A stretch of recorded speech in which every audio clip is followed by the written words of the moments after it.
Good. Yeah, it was kind of actually fun at the University of Manitoba. I had no idea what to expect. It was an event that was organized by a Christian club on campus. Can't remember the name of it. There were about 20 students there altogether, and I would say, based on what happened, that there were maybe 5 who were skeptical. 2 of them, 2 young men, got up and left about halfway through the presentation. And then there were 3 who stayed, and one young lady had her tablet up there, and she doing like she said she was checking everything out and asking me questions. So, but it was good. I mean, they were not overly hostile. They weren't abusive or anything like that in the questions. And in fact, one of the guys up at the back, I sort of thought the nature of his questions kind of changed as we had our dialogue, that he stopped being really kind of aggressive and started being more looking for information. So, it was all good. It was all good. All right, we're going to talk now about biology. Great stuff. But first, I got to show you this picture I got from my son today. My 30-year-old son, works in a call center for Apple. So he gets lots of calls. I don't know where he got this. I don't even know whether it's real or whether it's been photoshopped. I mean, you can't actually tell with photos anymore whether this is real. But I thought this was really funny.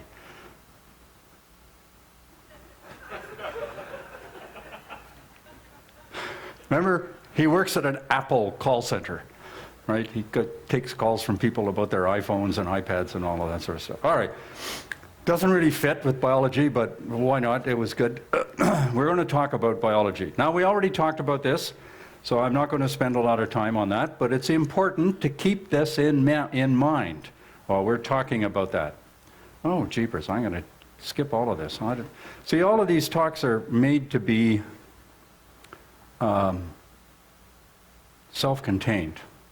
So we talked about presuppositions and how we need to interpret things in interpretive frameworks based on presuppositions. And if you look in some detail at what those 2 sets of presuppositions are for the secular scientific world and for the biblical world, from the secular perspective, the fundamental presupposition is that man gets to define what's true. Right? If you like, you often hear this thing about secular humanism, right? Have you heard about secular humanism? To my way of thinking, that's a contradiction in terms. It's an oxymoron. Humanism is actually a religion. And secular means non-religious, of the state. Or, if you like, secular humanism is the religion of the state these days. And that might be surprising to some people, because I think some people use religion in the sense that it's a system of belief in a supernatural being. But actually, if you go and look up the definition on the internet, that can be an aspect of religion, a belief in a supernatural being, but it's not a mandatory aspect of being a religion. A religion is just a set of beliefs that governs your day-to-day living. For example, Buddhism is considered to be a religion, but it doesn't have a supernatural being at its core. So that's an obvious example. And humanism is a set of beliefs that governs people's living from day to day. Therefore, it is a religion. And in fact, it has become, if you like, the state religion. One of its doctrines is that humans, by its very name, humans are the ultimate. Right? So humans are the object of worship in humanism. And humans, therefore, get to decide what's true. And one of the things they've decided is true is that nature is all that there is. If you read the Humanist Manifesto in its various 3 forms, this is one of the things they state, that matter is self-creating. Right? The universe created itself. Nature is all that there is. Coming out of that, then, is the idea that the laws of physics and chemistry are universal. They apply everywhere all the time. And then out of that comes this idea of these 3 things, which, while not presuppositions of themselves, have kind of become to be used like presuppositions. The Big Bang is just assumed to be the correct explanation of the origin and change over time of the universe. Abiogenesis, which is a fancy technical term for the origin of life from non-living matter, is just assumed to be the correct explanation. And then once you get life going by abiogenesis, Darwinism, or what we call evolution, is just assumed to be the correct explanation. Now, if you look at things then from the biblical perspective, the fundamental presupposition there is that it's God who defines what's true. That, of course, would mean that the Word of God, our Bible, is true.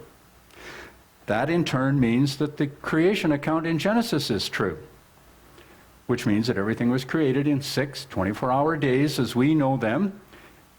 Everything was created, life was created, each after its own kind, and all of that happened about 6,000 years ago. Now, because of the nature of God, God of constancy, the same yesterday, today, and tomorrow, we also assume that the laws of physics and chemistry apply everywhere all the time. They're one of the mechanisms that God uses to sustain the universe. But there is an exception. And that's when he chooses to augment them by his direct action. Now, this idea has been used in the past sometimes to attribute to God's direct action things that we simply didn't understand yet. That's the so-called God of the gaps approach, and sometimes creationists take flack because of that. But this isn't what we really mean here. What we mean is when we have descriptions of miraculous events recorded in the true Word of God, the Bible, as having occurred in a historical context, then that would be a bona fide miracle, application of this principle. So in the Bible, when we have miracles as described, that is a case where God did indeed intervene to augment the background laws of physics and chemistry. All right, now with that in mind, let's go look at some biology. What is the evidence? And you'll notice when I go through my talks, I really like this approach of looking at the evidence and then interpreting the evidence using these two different interpretational, presuppositional frameworks to see which one does the best job of explaining the evidence. Because I think when we do that, it's relatively straightforward approach that everybody can get their minds around, and it clearly shows that the creation one, the one based on the biblical account, considering Genesis to be history, is the one that does the best job. The other one, the whole evidence actually contradicts it in many places. So, if we look at the evidence, and here's a representation of the evidence, and then if we look at the evidence in more detail, a little bit closer, we see this kind of stuff. Right? We see a lot of variation. We talked about the canine kind. This is, if you like, the feline kind. So we see a lot of variation within the kind. And it's this kind of variation that is often attributed to Darwin when he saw all these different beaks on the finches in the Galapagos Islands. Now, actually it turns out, and I didn't know this until recently by reading articles on the website actually, that Darwin didn't do this at all. It wasn't until well after the fact that this came to light, because he was very slipshod in his collection methods. When he collected samples of finches on the islands, apparently he didn't bother to record which island he got which finch from, or which bird from. I'm not even sure he recognized that they were all finches. So it's interesting that people point to Darwin's finches as examples of evolution, when it really wasn't that way with Darwin himself. But anyway, we see this variation of bill shape in these finches, and when it was looked at in some detail, it turned out that the ones with the big beaks lived predominantly on islands where there were a lot of seeds available for eating. So they had these big rugged beaks for breaking seeds.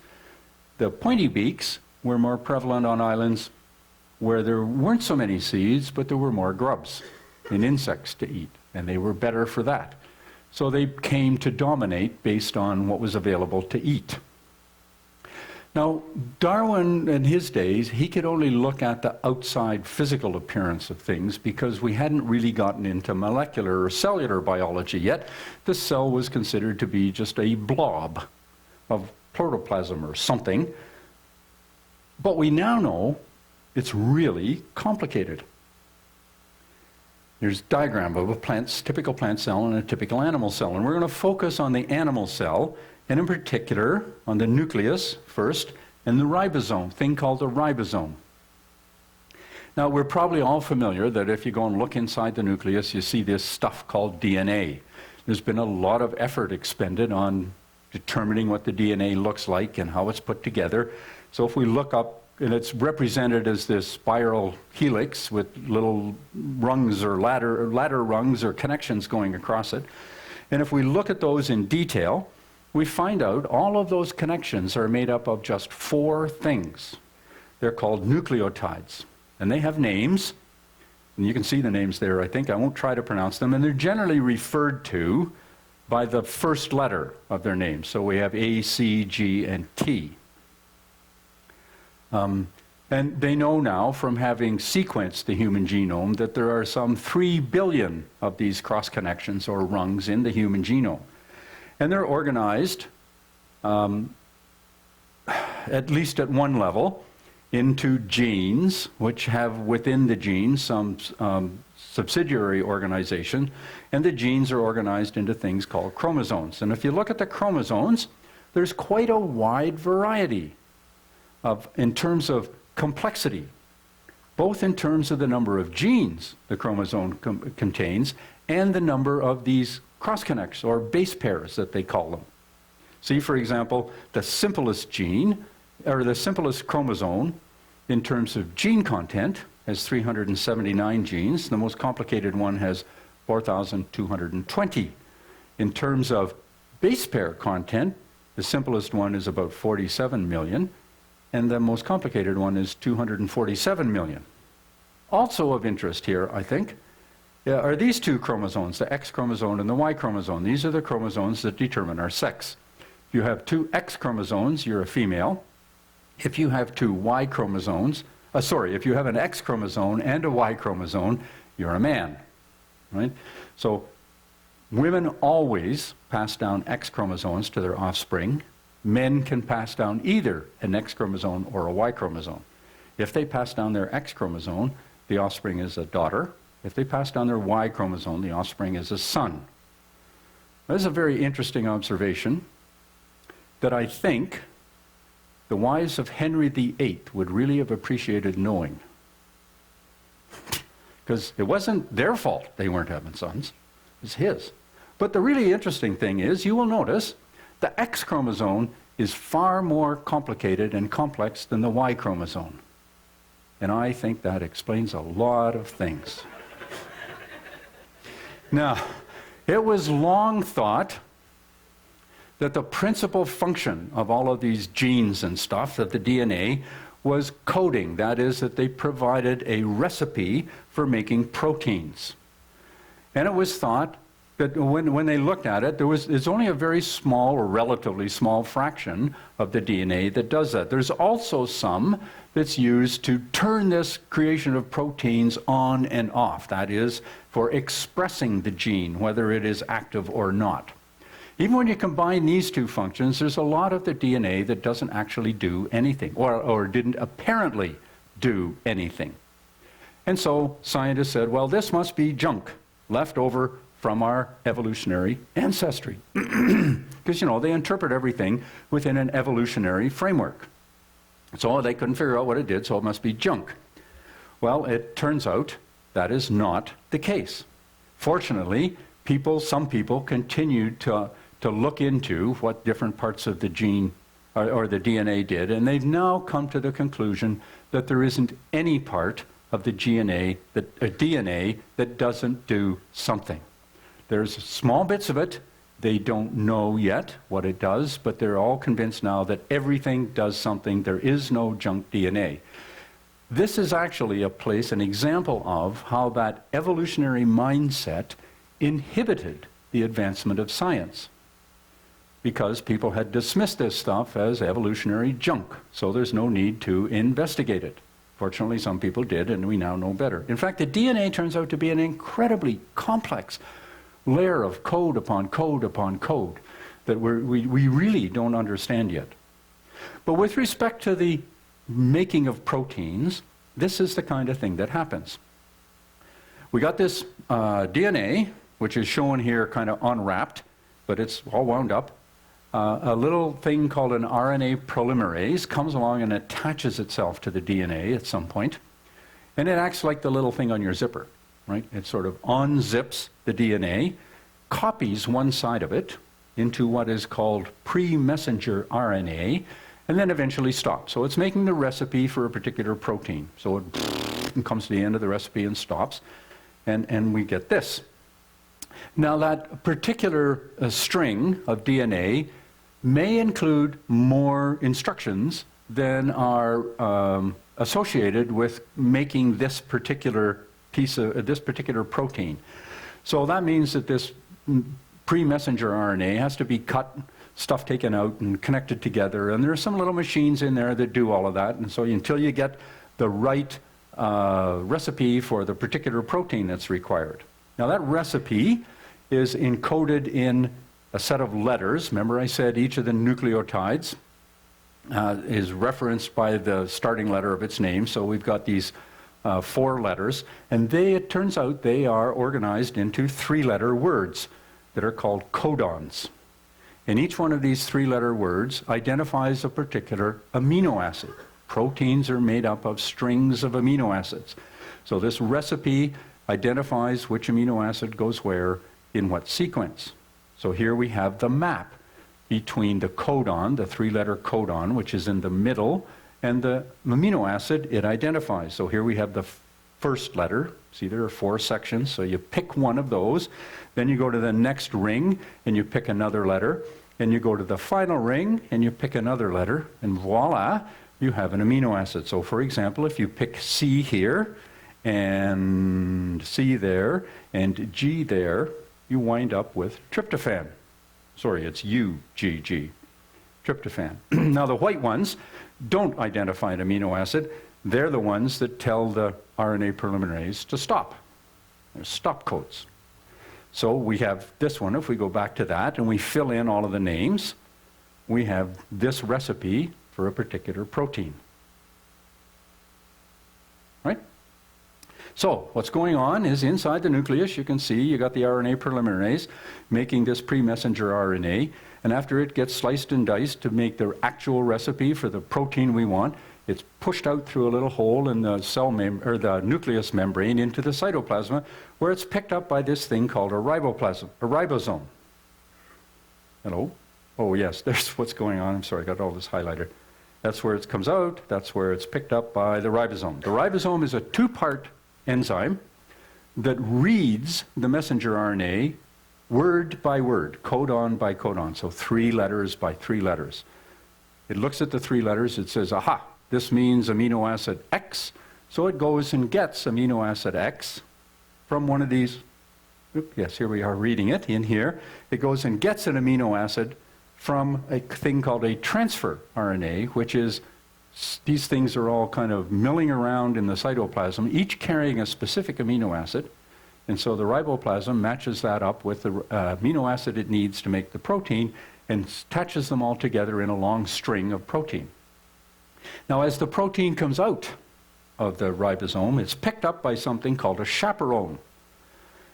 And they carry the amino acid, or the protein, off to something called a chaperonin, because the protein needs to be folded into exactly the right shape in order to work in the cell where it's required.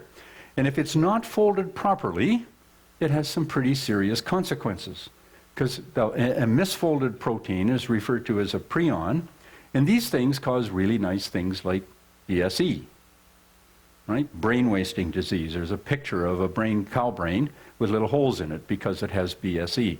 And all of these diseases that we know of are untreatable and they're fatal. So if you don't get these proteins folded properly, you're in big trouble. All right, now here we hope is a little This video. animation demonstrates how the digital information encoded within DNA is used to direct protein synthesis. This is a DNA double helix containing the digital code which directs the cell in all aspects of operation. And here we see a protein complex called an RNA polymerase traveling down the DNA strand. As it moves down the strand, it carefully unwinds the DNA, preparing it for transcription. Inside the polymerase, we see a single-stranded copy of the original instructions being assembled as individual bases are positioned and added to the growing strand. A stop code marks the end of the protein specification, at which point this copy, known as a messenger RNA transcript, exits the polymerase and heads towards a two-part chemical manufacturing machine called the ribosome. While the messenger RNA moves towards the ribosome, transfer RNA molecules attach to specific amino acids in preparation for assembly. As the messenger RNA transcript passes through the ribosome, the process of translation begins. Using the instructions encoded on the messenger RNA as a template, the transfer RNA molecules align specific sequences of bases to corresponding amino acids, creating a protein chain. As this chain exits the ribosome, it is met by chaperones which prevent premature folding, while escorting the protein to a barrel-shaped machine called a chaperonin.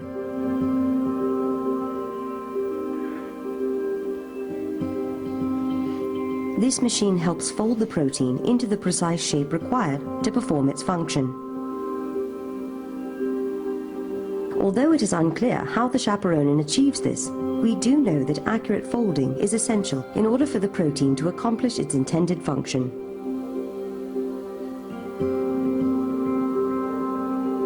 Once the protein is complete, it is released into the cytoplasm to do its job.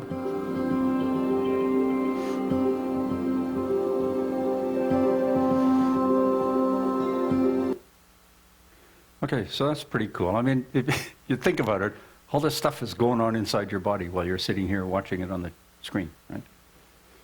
Okay, so we talked about the nucleus and the ribosome. Now we're going to talk about these things called microtubules over here, and in particular, another little enzyme, doodad, called a kinesin.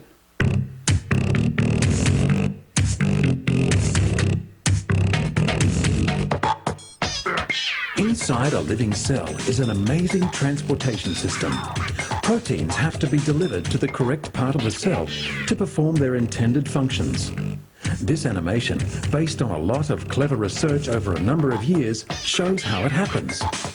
Highways made of microtubules are assembled by interlocking proteins, each manufactured in accordance with the coded instructions on the cell's DNA. Marching along a microtubule is the kinesin motor, the hero of our story, carrying a huge sack of proteins to be delivered to a predetermined place in the cell. Here, the proteins will be released to fulfill their functions. A kinesin linear motor uses 1 ATP to provide the energy for each step and takes 125,000 steps to cover 1 millimeter. This amazing machine shows all the hallmarks of design.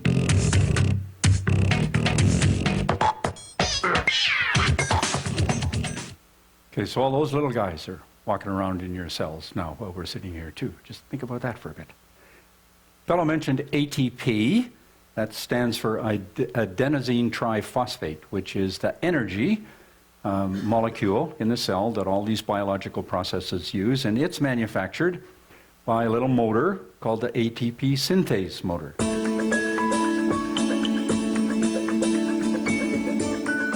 This animated sequence shows the ATP synthase enzyme in operation.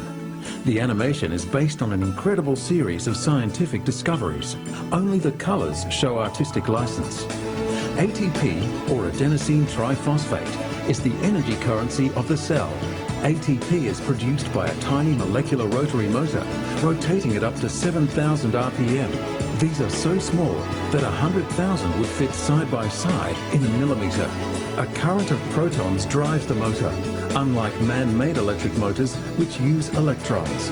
This portion of the enzyme is where adenosine diphosphate is combined with a phosphate ion in the presence of a catalyst. to produce ATP, which is then released, making way for the next cycle. A top view of the enzyme shows the sequential operation. Almost every biochemical process in your body requires ATP. Such a nanomachine exhibits all the characteristics of super-intelligent design. ATP is vital for life, and many of these motors were needed before the first living cell could exist. An evolutionary impossibility.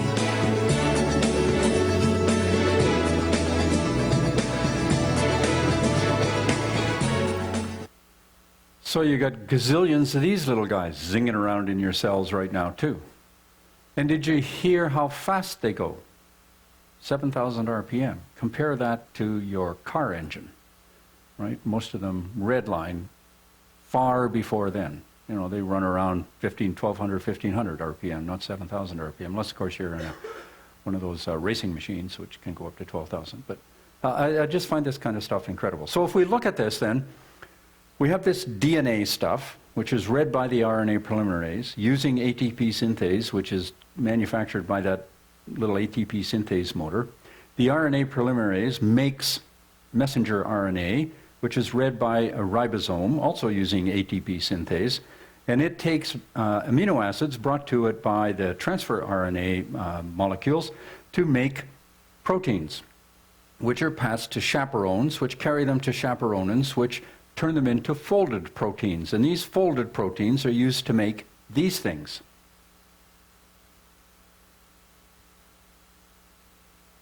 Okay, so you get the idea? In order to read the RNA, or read the DNA, you basically have to have already read the DNA so you can make the RNA polymerase in order to read the DNA. But of course, to do that, you have to have all of these other things available and working as well. This is kind of what you know as what's known as irreducible complexity. In other words, all of this stuff has to be there and interconnected and functioning, or nothing works. Okay, you take one of these things out of there and the whole thing collapses. So how you get there by slow and gradual incremental processes from nothing is impossible. And that was recognized quite a while ago, 1965 even, by a Nobel laureate who was also the director of the Pasteur Institute in France. He said, the major problem is the origin of the genetic code and its translation mechanism. The code is meaningless unless translated. That's true of all codes, right? We are speaking in a code, the English language. It's got symbols and words and all that kind of stuff. If you don't understand the English language, and it doesn't get translated into the code that you understand, you don't understand it. It's meaningless, right? The modern cell's translating machinery consists of at least 50 molecular components. We only talked about a few of them, which are themselves coded in the DNA. The code cannot be translated otherwise than by products of the translation. How and when did this circle become closed? It is exceedingly difficult to imagine. Well, not if you're a biblical creationist, make perfect sense. So if we were to diagram the evolutionary account of our origins and the existence of life, it would look something like this. In Wikipedia, it says, highly energetic chemistry is thought to have caused inorganic molecules to combine to make the first self-replicating organism. That's the abiogenesis process. Then it says, about 500 million years later, we have this thing called the last universal common ancestor, which is the common ancestor, the most recent common ancestor from which everything on life, every life form on Earth subsequently evolved. And that, they say, happened over 3.8 billion years as a result of mutations and natural selection, now also including Mendelian inheritance. Now, if you diagram the creation version of that, it looks more like this. We have God speaking things into existence over 6 days, resulting in a number of different created kinds. One of which we don't, as I said, we don't know what those are, but I put down some possibilities of here, but we do know that mankind was one of them, and that Adam and Eve were the first of that. Then, over the next 6,000 years, at least 6,000 years minus a little bit, following the fall, all of these have resulted in all of the different varieties and species that we see today as a result of mutations and natural selection and Mendelian inheritance, coupled with the incredible diversity that God designed into these genomes right from the start. Then there was this issue of the global flood about 4,500 years ago, somewhere in around about there. Oh, maybe it should be down a little bit further. Anyway, on the evolutionary side, they start from simple and get increasingly complex, right? So that first self-replicating organism was supposedly very simple, although simple is a relative term here. And then the genetic information got more and more complex and as it added more and more functions. So that first self-replicating organism, and even the last universal common ancestor, didn't have the genetic information to produce all of the organs that we have. Otherwise, it would have been us. And it wasn't. Okay, so that information had to come from somewhere. On the creation side, everything was created genetically perfect. It had all of that information right at the start. And then after the fall, it has become genetically worse. So our genetic information has been degrading as a result of mutations ever since then. Now, this fellow was another Nobel laureate in biochemistry, and he also recognized the problems with evolution. He said, when it comes to the origin of life, there are only two possibilities, creation or spontaneous generation. There is no third way. You know, you either things spontaneously generate or they get created.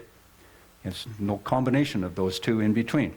Then he says spontaneous generation was disproved 100 years ago. Those are the experiments that Louis Pasteur did. But that leads to only one other conclusion, that of supernatural creation. We cannot accept that on philosophical grounds. Okay, it's their presuppositions that prevent them from reaching the sensible conclusion. Therefore, he says, we choose to believe the impossible. That sounds very scientific, doesn't it? That life arose spontaneously by chance. That was in an article he wrote in Scientific American. Now, this impossibility that they believe led to the origin of life, generally linked to something called the Miller-Urey experiment. I don't know whether they still teach this in school or not. They taught it when I was in school. It was an experiment that these two guys conducted in which they purported to prove how life could have arrived by accident. They started with a solution in a beaker, the contents of which, the chemical contents of which was intended to simulate the Earth's primitive oceans. They heated it to represent the incoming solar energy, which would evaporate stuff into the atmosphere, where it went into this chamber, where a spark, which was intended to simulate lightning, injecting energy into the system. Then whatever formed and became heavier than the atmosphere would fall down through the atmosphere into this area, where it was cooled and condensed, and then fell down here into this collecting trap, where it was prevented from cycling back out into the ocean. And they let this run for some period of time, and then they looked at what was in the trap, and it was basically sludge or tar, it's generally referred to.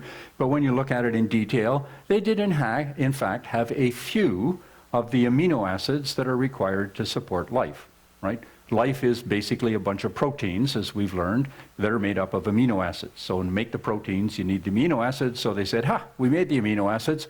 We've demonstrated how life could happen by accident. But as time has gone on, there's a number of issues identified with this experiment. To start with, they had the wrong atmosphere. They had an atmosphere that's referred to as a reducing atmosphere rather than an oxidizing atmosphere. There was no oxygen in this atmosphere because that was what was assumed to be the atmosphere at the time this was supposed to have happened. Well, it turns out now scientists have changed their mind. They've now, by looking at rocks and stuff, they've determined that there never was a time when the Earth's atmosphere didn't have oxygen in it. But if you put oxygen in the atmosphere, the reactions that are required can't happen. They require a reducing environment. This was also introduced because heat tends to decompose or denature biological tissue. So if they left it in the warm ocean, it would not form long proteins, it would decompose into shorter string molecules. They also had to trap it here to prevent it from getting back up into the atmosphere because ultraviolet radiation destroys biological molecules.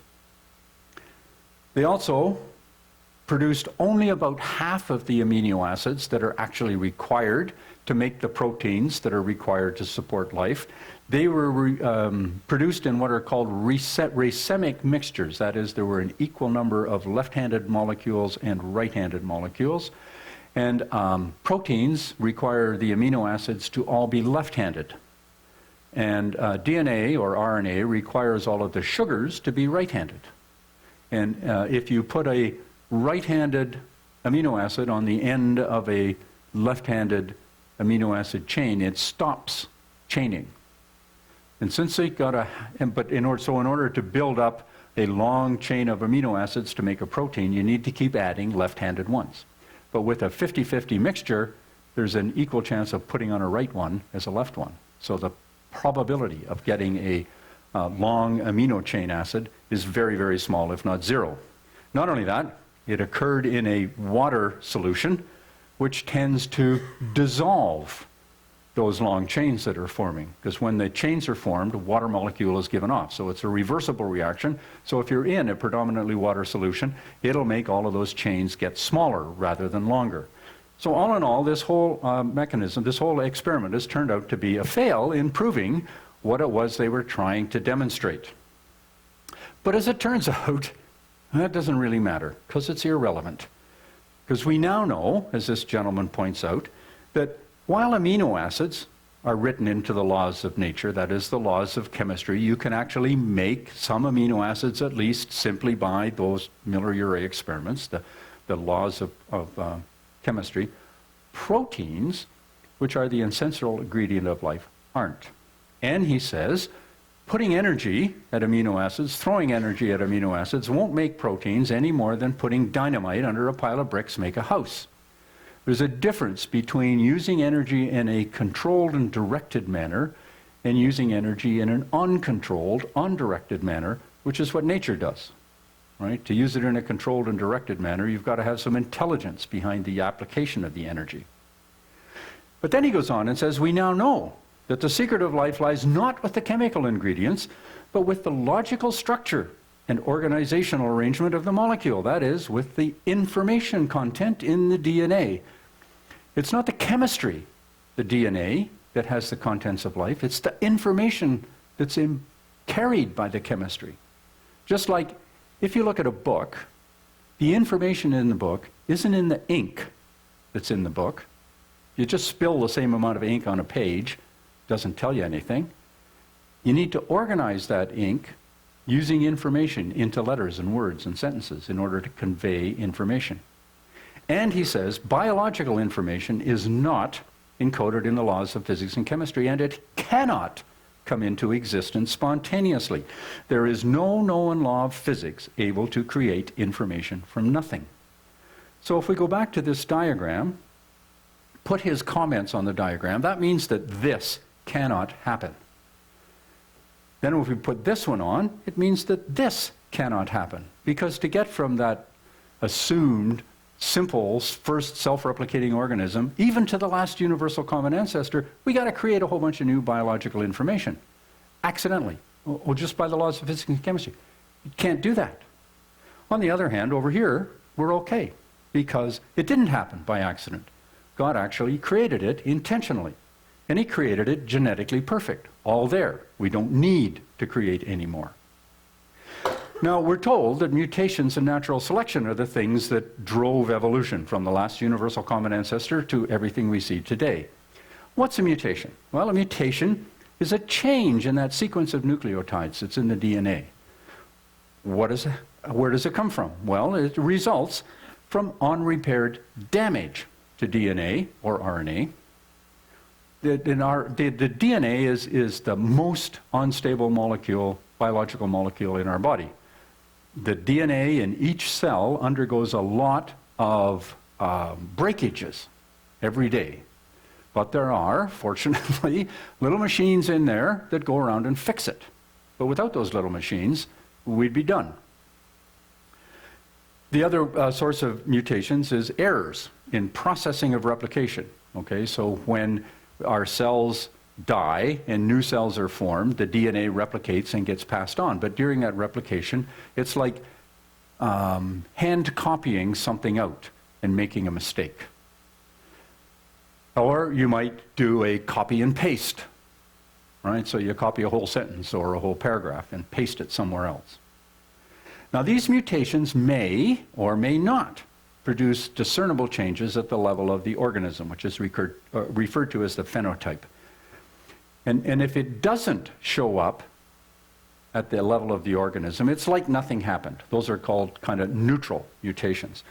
But the significant thing here is that mutations do not create any new genetic information. It's just like Dr. Davies said.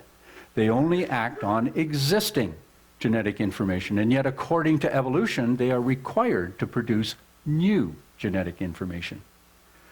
And while they may not appear at the level of the organism, they can be quite disastrous. Here's a table taken from Wikipedia, so it must be true, right?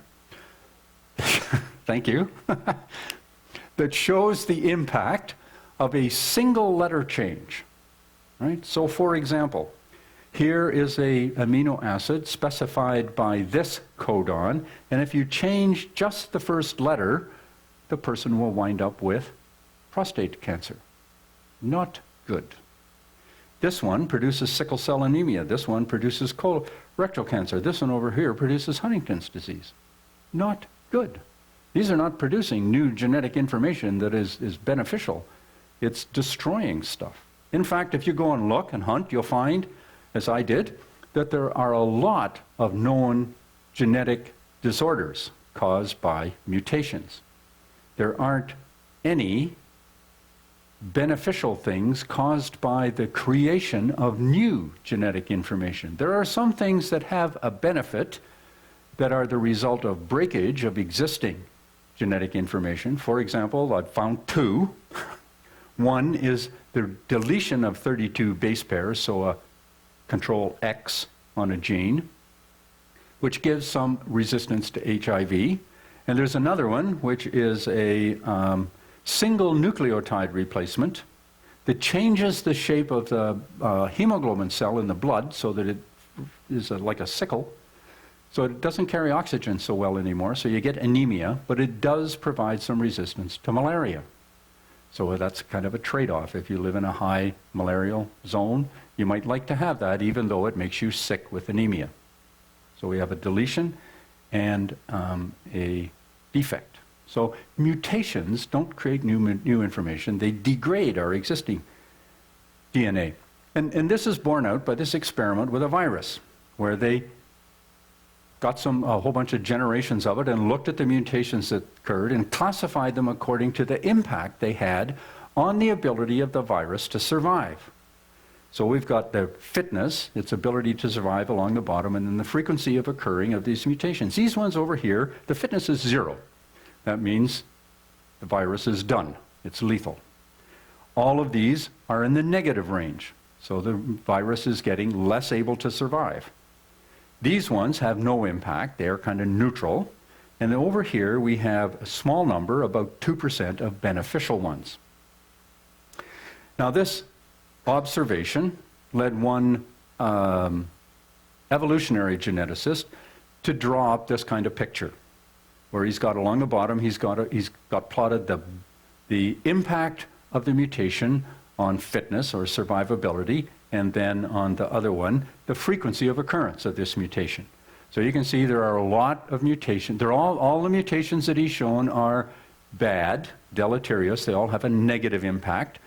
Most of them are quite small. They have a quite small negative impact. And in fact, he said they were so small that they were unable to be selected for or against. They had so little impact, there was no apparent reason, no apparent change in the organism.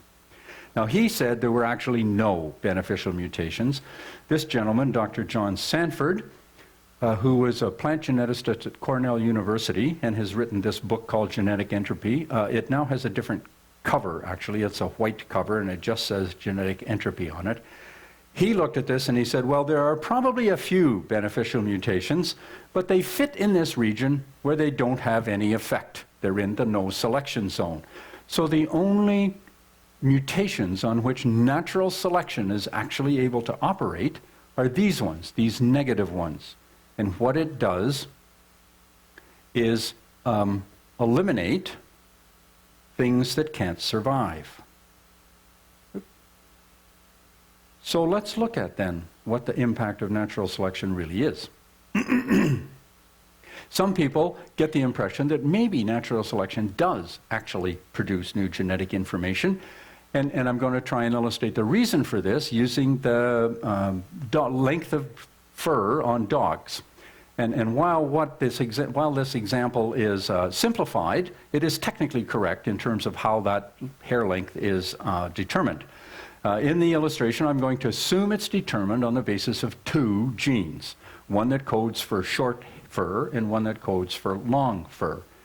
And if you have one of each, and remember, we get one copy of a gene from our mom and one copy from our dad.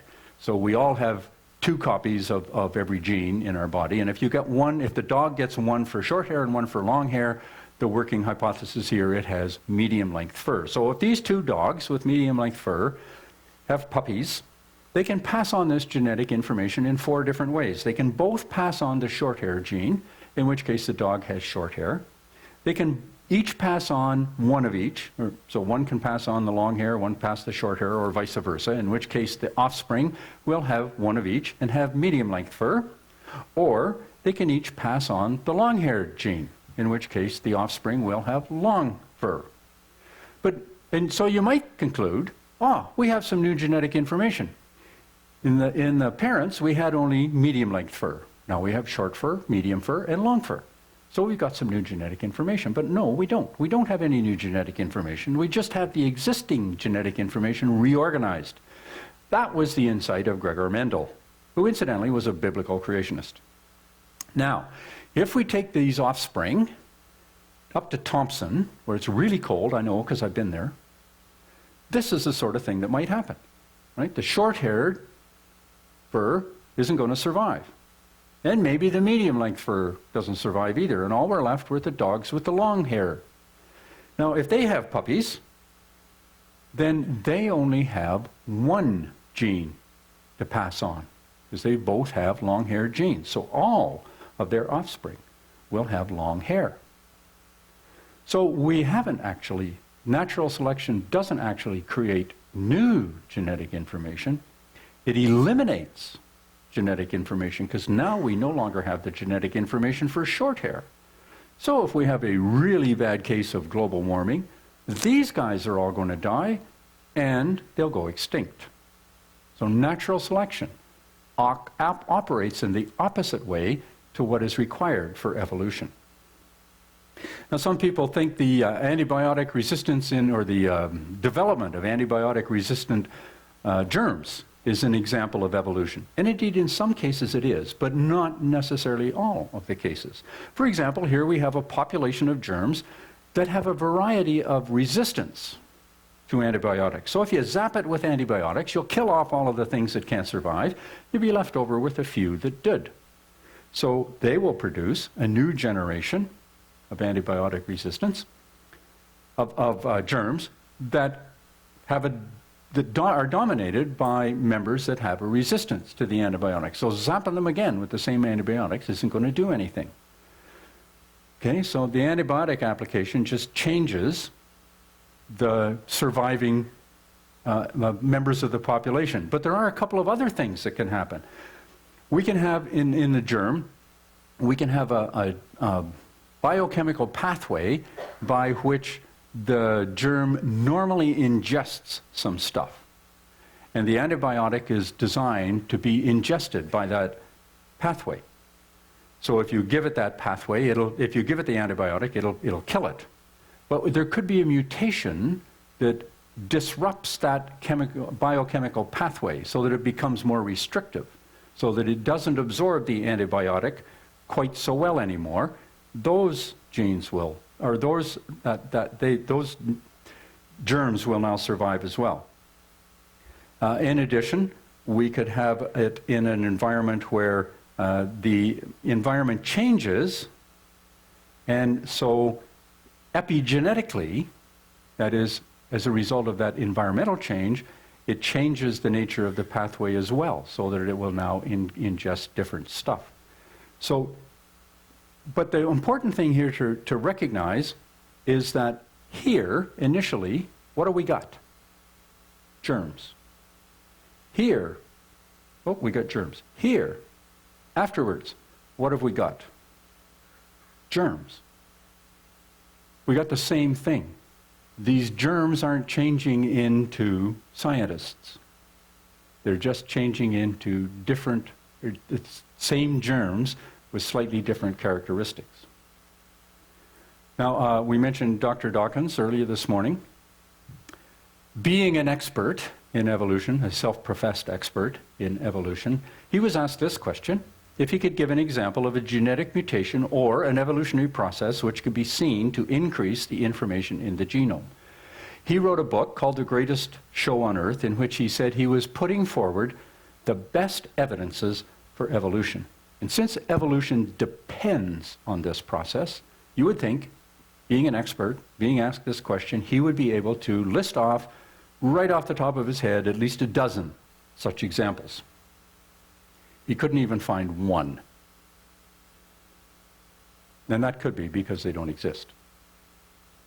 All right, and to summary then, mutations and natural selections. Mutations are inexorably destroying our DNA.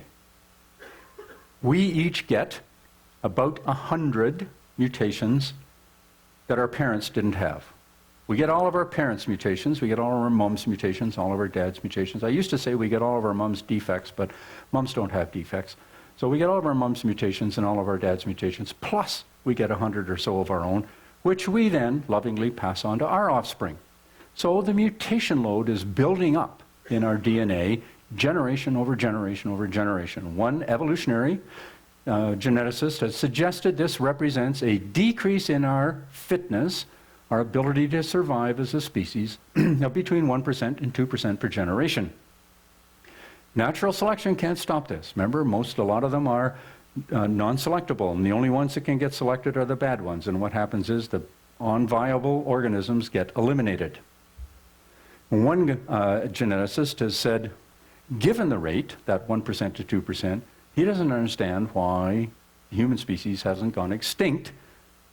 Oh, no, sorry. Yeah, they've gone extinct 100 times or so already. He says the extinction time is about 100 generations. So it's interesting to put that in a chart.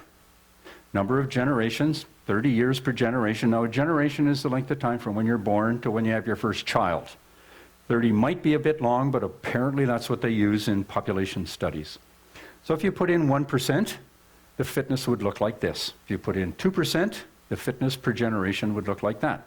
And if you take the observation that it's slightly over 100 years, the extinction time, or the extinction fitness, if you like, would be kind of in this range. Now, you can use the Bible to actually count up how many generations there have been since creation. You can use the genealogies, and then or you can use the list of genealogies in Matthew or Luke, count up how many generations there were from creation to Christ, and then if you use 30 years from then, you get those kinds of numbers. So if you put that in the same kind of table, you get a fitness level of somewhere between 4 and 21%, which, if you go back to the other table, is kind of just about where you get into the other guy's extinction thing. So if you go back to this table, this diagram again, what we see is not this. We don't see genetic information scientifically. If you go to science, experimentally verified science, you don't see genetic information getting better. You do see genetic information getting worse, which is what you would expect from the biblical perspective. Now, there's another interesting thing inside the cell called a mitochondria. We talked about this mitochondria. It's up here. That's where the energy is produced in the cell. That's where all that ATP stuff comes from. And that has DNA in it. Mitochondria has DNA separate from the nucleus. And this DNA is passed down from mothers to their offspring. Right? That's because, I guess, mothers have enough excess energy that they can afford to pass some down to their offspring, whereas fathers don't. Anyway, the geneticists have looked at the mitochondrial DNA from people around the world and concluded that, whoops, we all came from one woman. So here's what they looked at, right? We got lady up here with yellow mitochondrial DNA, which keeps getting passed down. This lady has green mitochondrial DNA, and her lineage winds up having only a son at one point, so her mitochondrial DNA is gone. From looking at that, geneticists have determined that we have all come from one woman, and they call her mitochondrial Eve. They've also looked at the Y chromosomal DNA, which gets passed down from father to son, right? Here we have yellow Y chromosome being passed down, but the blue stuff stops. By looking at the Y chromosome DNA, they've concluded that we've all also come from one man, and they call him Y chromosomal Adam. Now, they don't connect this, obviously, with the Adam and Eve in the Bible, other than by using the names, but they use the mitochondrial DNA to chart how we all migrated out of Africa around the world. This kind of shows how that happened. And that's consistent with the biblical account, right? I mean, we migrated around the world after Babel, which was somewhere over there. The other thing they found from looking at the mitochondrial DNA, incidentally, is that there are 3 distinct lines of DNA within the mitochondrial DNA. So we came from one woman, but through 3 other women. And that's exactly what you would expect from the biblical account, right? The 3 daughter-in-laws of Noah on the ark. So once again, the evidence is just what you would expect from the biblical account. Now, it's not predictable. None of this is predictable from the evolutionary account. But they have a story. They've constructed stories that try to explain it. One of the things that they have done as well is to try and put a timeline on this. And they do that with something called a molecular clock, which purports to measure the rate at which mutations occur in our DNA. And they calibrate that by assuming that evolution is true, and then determining the DNA difference between 2 organisms that are assumed to have diverged at some point in the past. So, for example, humans and chimpanzees measure the difference in the DNA and say that that's taken 3.5 million years to occur, therefore mutations occur at this rate. When they do that, they say that this migration out of Africa started somewhere between 130,000 and 170,000 years ago. Now, if you take 30 years per generation, that means that was 4,333 generations ago. If you plug that into 1% decrease in fitness per generation, our current fitness would be 10 to the minus 19, which is effectively 0. Which means, if it were true, we wouldn't be having this conversation, because we would have gone extinct a long time ago. However, from a biblical perspective, that migration started after the flood, sometime less than 4,500 years ago. And as I noted, if you count up the generations since creation, it's 155, and that gives us a fitness of about 21%. Not great, but apparently still adequate, because we are still having this conversation. But the important thing in here is that scientific evidence contradicts the evolutionary account of our origins. It cannot be true based on the scientific evidence, whereas the biblical account can indeed be true based on the scientific evidence. Now, another thing you may hear something about is the similarity of DNA, particularly between chimpanzees and humans, and how that proves we came from a common ancestor. Well, what is this commonality? Well, you know, the human DNA shows some differences, right? It's 99.5% common, but that means it's 0.5% different among humanity. And that, if you look at it, corresponds to 15 million pairs, 15 million base pairs, letters. At 3 letters per word, that's 5 million words. That's a huge essay, right? Anybody want to write a 5 million word essay by this time next week? I don't think so. A lot of information in 5 million words. If you look at the difference between humans and chimps, it's been all over the map. It started out as 1%, then went to 3%, and now it's who knows. And it all depends on how they go about doing the comparison. But even at this kind of difference, that's like 40 to 120 million words. To put that in context, the last print version of the Encyclopedia Britannica had 40 million words. Right? The Encyclopedia Britannica contains, if you like, all the information in the world. So you can put a lot of information in 40 million words. So it's not so much the commonality that's important, it's the difference that's important. You can put a lot of differences into 40 million words. Besides that, as I like to point out, we're about the same in common with cats, and I'd rather be compared with cats than chimpanzees. And even mice are in about the same range. Maybe which is why somebody got the title of a book of Mice and Men. I don't know. And if you look at these vehicles, right? I happen to drive a Silverado. You look at it and compare it to a GMC Sierra, they are essentially exactly the same. They contain a whole lot of common parts and have common design. That didn't happen by accident. That was intentionally done because it's a sensible thing to do. As is having a same design, a common design for different creatures that function in the same biological way in the same biological environment. So it's pointing to a common designer, not to a common ancestor. Now I think this gentleman, who as you can see is an evolutionary geneticist, that means a guy who studies genetics and assumes evolution is true, so he tries to explain everything he says from the point of view of evolution. He said we take the side of science, and by that he means naturalism, in spite of the patent absurdity of some of its constructs. In spite of the tolerance for the scientific community for unsubstantiated just-so stories. It's not, he says, that the methods and institutions of science somehow compel us to accept a material explanation of the phenomenal world, but on the contrary, that we are forced by our a priori adherence to material causes to create an apparatus of investigation and a set of concepts that produce material explanations, no matter how counterintuitive, no matter how mystifying to the uninitiated. Now, to paraphrase him a little bit, here's what he said. Science has built this box called naturalism, and scientists are not allowed to think outside the box.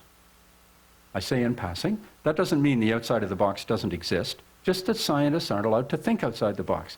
And, he says, it doesn't matter how silly the explanations they create are, as long as they stay inside the box, other scientists are going to call them credible. You know, counterintuitive, all that kind of stuff. But then he says, moreover, that materialism is absolute, for we cannot let a divine foot in the door. So you see, it's not really about science at all, it's about philosophy. And they picked this philosophy of naturalism because it enables them to not have to think about God. Now, there's lots of associated resources out there. We talked about Dr. Jonathan Sarfati earlier. He was the author of all of these books, which address he demolishes the evolutionary arguments one by one. That one on the right, The Greatest Hoax on Earth, was written in response to Richard Dawkins' book, The Greatest Show on Earth, in which Dawkins said, these are the best evidences for evolution. Basically, Jonathan's book says, if this is the best you got, you may as well stay home. I mentioned the book by John Sanford. He's an amazing guy, actually. He grew up as an evolutionist. He practiced genetics as an evolutionist until he came to the realization that the genetics research didn't support the evolutionary story. So he stopped his research. He reviewed all the genetics literature he could lay his hands on, came to the conclusion that not only did it not support it, it contradicted it. He said at the time he found that really depressing because he recognized we had no hope, right? We were headed for extinction in some period of time, who knows when. And then somebody introduced him to Jesus Christ, and he knew what the hope was. And he is now a biblical creationist geneticist doing some awesome Awesome research. He also has, there was a corresponding DVD that goes with that. The Other Book Without Excuse. Yes, that's the current name. It came in an earlier version. Written by an information scientist, an information theorist, Dr. Werner Gitt, which shows us why the comment by Paul Davies is correct, that information is the important thing, and it doesn't happen without an intelligence. Do you ever wonder why we have the scientists of SETI, the search for extraterrestrial intelligence, listening to the electromagnetic radiation for space, looking for a code, a non-random code? Why is that? Because they recognize that a non-random code is an indication that there is an intelligence behind the code. On the other hand, we have the geneticist looking at the DNA, which is the most complex code we've ever come across. We don't even understand it all yet, and there is no intelligence behind that. That happened all by accident. It doesn't make sense. We are indeed fearfully and wonderfully made. Okay. That's it for now.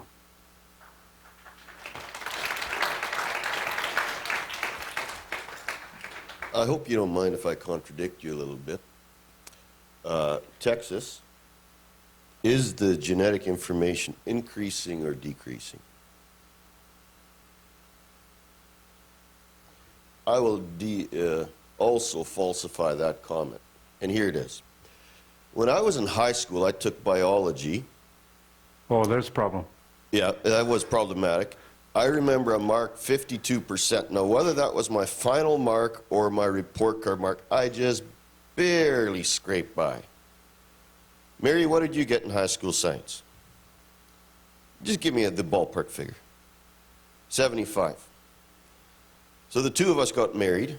We reproduced. We had a son, and he got the highest biology mark in his class. And you're telling me that there's no increase in the genetics in the brain? Yes, and I'll explain that. Let me explain that. I'm just cracking That's because God, in His infinite wisdom, designed into the human genome from the beginning the variability that would allow that to happen. There's no new information. It's just you and your wife happen to put the right words together. I thought I'd crack a joke. This, by the way, is true.